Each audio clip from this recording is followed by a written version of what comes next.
सोचिए आपके मोबाइल पर एक मैसेज आए कि आपने 12 लाख रुपए की लॉटरी जीत ली है।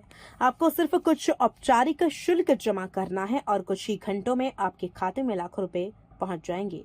क्या आप विश्वास करेंगे? देश भर में कई लोगों ने यही गलती की और देखते ही देखते उनकी मेहनत की कमाई साइबर ठगों के खातों में पहुंच गई। लेकिन अब गौतम बुद्ध नगर पुलिस कमिश्नरेट की फेज 3 थाना पुलिस और साइबर सेल ने ऐसे ही एक बड़े अंतर्राज्यीय साइबर ठगी गिरोह का पर्दाफाश किया है।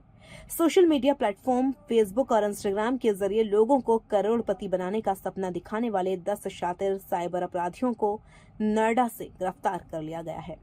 आखिर कैसे चलता था यह पूरा खेल? कौन थे ये आरोपी? कैसे लोगों को जाल में फंसाया जाता था और पुलिस को इस गैंग तक पहुंचने में कौन से सुराग मिले? आइए जानते हैं इस पूरे ऑपरेशन की अंदरूनी कहानी। नोएडा के सेक्टर 121 में पुलिस की यह कार्रवाई किसी फिल्मी ऑपरेशन से कम नहीं थी। पिछले करीब 2 महीनों से एनसीआरपी पोर्टल और समन्वय पोर्टल पर लगातार शिकायतें आ रही थीं। शिकायतों में बताया जा रहा था कि लोगों को सोशल मीडिया पर लॉटरी जीतने का झांसा देकर पैसे ठगे जा रहे हैं। साइबर सेल की जांच में सामने आया कि कर्नाटक और आंध्र प्रदेश में इस गिरोह के खिलाफ लगभग 18 शिकायतें दर्ज थीं। जैसे जैसे जांच आगे बढ़ी, पुलिस को कई संदिग्ध मोबाइल नंबर, IMEI नंबर और बैंक खातों की जानकारी मिली।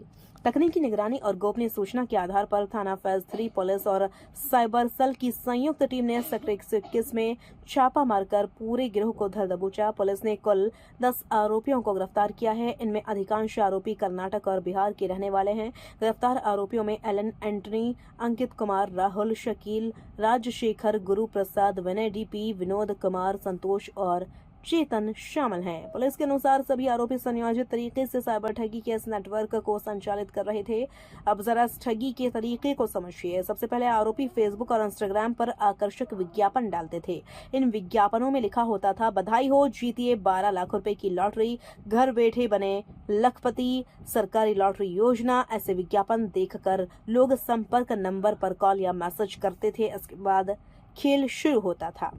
पीड़ित को मात्र 50 रुपए में एक कथित लॉटरी टिकट भेजा जाता था। कुछ समय बाद उसे फोन कर बताया जाता था कि उसकी 12 लाख रुपए की लॉटरी निकल आई है। यहीं से शुरू होता था ठगी का असली जाल। 12 लाख पाने के लिए भरते थे अलग अलग शुल्क। आरोपी पीड़ितों को विश्वास दिलाने के लिए कई फर्जी दस्तावेज भेजते थे। इनमें शामिल थे फर्जी RBI क्लियरेंस सर्टिफिकेट, नकली इनकम टैक्स विभाग के पत्र, फर्जी NOC, GST भुगतान रसीद, TDS क्लियरेंस दस्तावेज। इसके बाद पीड़ितों से कहा जाता था कि 12 लाख रुपए रिलीज करने से पहले कुछ औपचारिक शुल्क जमा करना होगा। कभी GST के नाम पर, कभी TDS के नाम पर, कभी RBI क्लियरेंस के नाम पर, तो कभी फाइनल ट्रांसफर चार्ज के नाम पर। लोग धीरे धीरे हजारों और लाखों रुपए जमा करते जाते थे, लेकिन लॉटरी की रकम कभी नहीं मिलती थी। दक्षिण भारत के लोगों को बनाया जाता था निशाना। पुलिस पूछताछ में एक बेहद चौंकाने वाली बात सामने आई। यह गैंग मुख्य रूप से दक्षिण भारत के लोगों को निशाना बनाता था। आरोपी स्थानीय भाषाओं में बात करते थे ताकि लोगों का विश्वास आसानी से जीता जा सके। जब पीड़ित को लगता था कि सामने वाला व्यक्ति उसी क्षेत्र का है, तो वह बिना शक किए पैसे ट्रांसफर कर देता था। पहचान छिपाने के लिए बदलते रहते थे नंबर।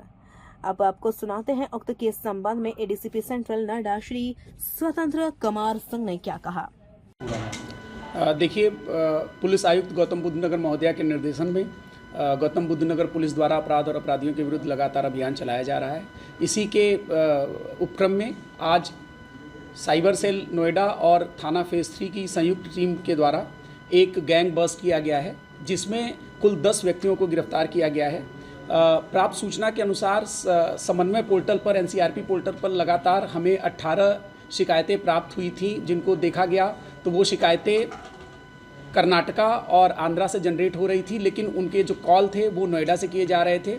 इन शिकायतों के आधार पर जब इनको और गहनता से जांच की गई तो इसमें ये पाया गया कि इनके जो अकाउंट्स थे, जो हमें संदिग्ध मोबाइल नंबर और IMEI प्राप्त हुए कुछ, और कुछ संदिग्ध अकाउंट नंबर प्राप्त हुए, जिनमें फ्रॉड का पैसा आता था और उन अकाउंट्स को बंद करने के उपरांत तत्काल नए अकाउंटों में वो पैसा ट्रांसफ़र कर लिया जाता था।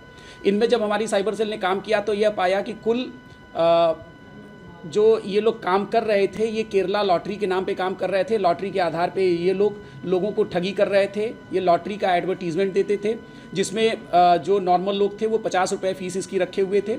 जब लोग इनको फ़ोन करके लॉटरी के लिए बोलते थे तो ये लोग शाम को ही ड्रा निकलने की बात करते थे और प्रत्येक आदमी को उनका लकी ड्रा में नाम आने की बात करते थे और उनको 12 लाख रुपए जीत जाने की सूचना देते थे। इस लालच में 12 लाख रुपया पाने की लालच में लोगों द्वारा फिर उनको तरह तरीके से स्टेज वाइज हर स्टेप पे मूर्ख बनाया जा रहा था। जैसे फर्स्ट स्टेप पे वो कहते थे कि 12 लाख रुपया आप तक पहुंचने के लिए जीएसटी का क्लियरेंस चाहिए, टीडीएस कटेगा इसका, उसका क्लियरेंस चाहिए।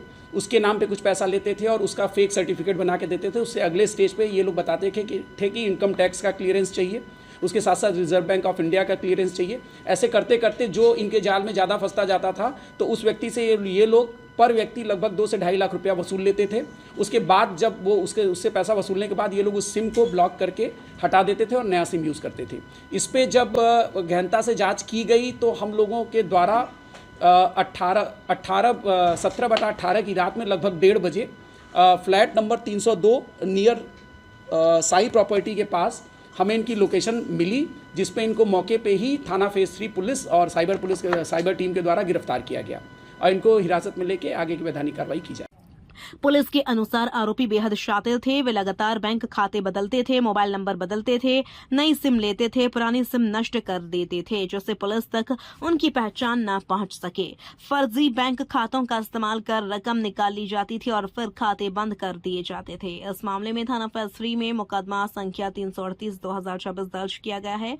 गौतम बुद्ध नगर पुलिस ने नागरिकों से अपील की है कि सोशल मीडिया पर दिखाई देने वाली किसी भी लॉटरी, इनाम या गिफ्ट स्कीम पर बिना जांच विश्वास न करें। यदि कोई व्यक्ति लॉटरी लगने का दावा करे, बैंक विवरण मांगे, जीएसटी या टीडीएस के नाम पर पैसे मांगे तो तुरंत सावधान हो जाएं और साइबर हेल्पलाइन 1930 या नजदीकी साइबर थाने में शिकायत दर्ज कराएं। तो देखा आपने, सिर्फ 50 रुपए की कथित लॉटरी टिकट से शुरू होने वाला यह खेल लोगों की जिंदगी भर की कमाई निकल रहा था। फेसबुक और इंस्टाग्राम के जरिए चल रहे इस साइबर जाल ने कई राज्यों के लोगों को निशाना बनाया, लेकिन नोएडा पुलिस की सतर्कता ने इस पूरे नेटवर्क का पर्दाफाश कर दिया। फिलहाल पुलिस यह पता लगाने में जुटी है कि इस गिरोह ने अब तक कितने लोगों को अपना शिकार बनाया और ठगी की कुल रकम कितनी है।